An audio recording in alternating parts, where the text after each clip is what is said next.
Polrestabes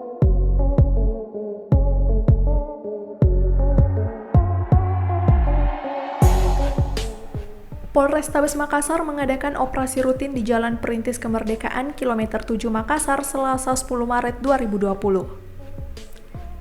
Operasi rutin tersebut bertujuan untuk mengecek kelengkapan surat-surat kendaraan.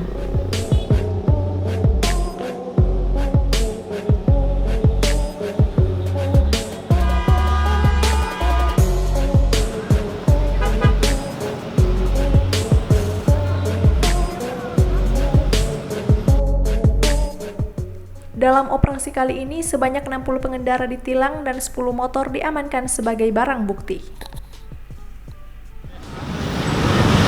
Assalamualaikum warahmatullahi wabarakatuh. Kami dari Satlantas Polrestabes Makassar mengadakan giat operasi atau operasi rutin di Perintis depan Denpos untuk mengantisipasi maraknya pengendara tidak membawa surat-surat, tidak melengkapi surat-surat kendaraan, baik STNK, SIM, dan tidak memakai helm atau helm standar.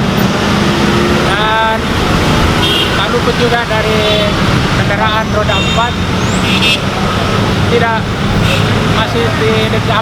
terdapat tidak membawa surat-surat SIM atau STNK dan tidak menggunakan sabuk pengaman.